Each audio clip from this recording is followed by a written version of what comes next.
Hi, I'm John, I'm 17 and I was diagnosed with FSGS in October 2009. I think the thing I was worried about before transition was the environment I was going into and the nurses, wondering what they were going to be like, the doctors, sort of just patients in general. So, you know, whether they'd be welcoming, and I think same for the staff, would they welcome you into their environment? I suppose it's like moving from primary school to high school. You don't know what's going to happen and you don't know what's around the corner really. I transitioned in summer 2014. At the start of transition, it was quite difficult because you're moving from child services to adults, but the set out and the layout at clinics completely different.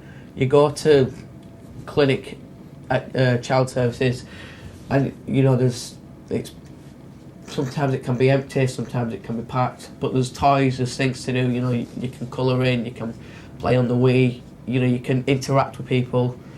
But at adults, it's different.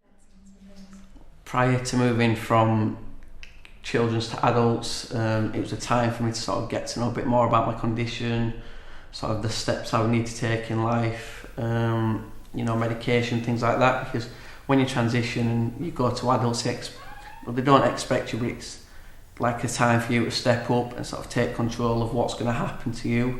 I don't think the transition went as well as we would hope it would have gone.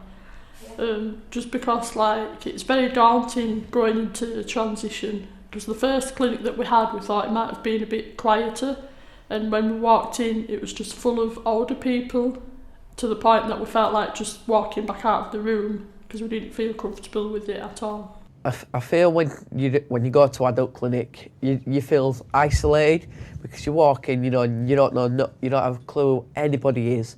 So you sort of, it's like you're by yourself. You know, you've been chucked into this clinic, and you're by yourself, and you don't know what to think. And the first time I went, I walked in, I looked around, it were absolutely packed. There were a few seats left, and I just wanted to burst out in tears because I was overwhelmed, and I was so sort of, I think I was overwhelmed because it's not what you're used to. You're used to going in and straight away you click and you chat with people. But with this, you get people moaning and groaning. When you go to see the doctors and you're used to sort of going with your parents and they go in the room, and then when you go to adults, it's optional. You can take your parents in, or you can go in by yourself. But I think it's nerve-wracking. Like there's no pressure to do it, but it is nerve-wracking. John's always been really good about asking questions and sort of answering his own questions. Sometimes he still wants me to answer them for him, but it's always been really good. But for some other young people, that might not be as easy for them. But now I've moved over, I don't feel it's as bad.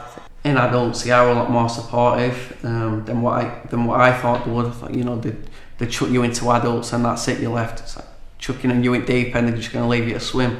But they don't, they're really supportive. They make sure you know what you're doing, you know when your next appointment is, you know who it's with. On the whole, I feel transition was alright. You know, I think there's definitely bits they can improve on. The nurses are nice, the doctors are nice, they're right down to earth, and you don't really speak to any patients anyway, so it don't bother you. You can just go in there, sit there and just go for what you're there for.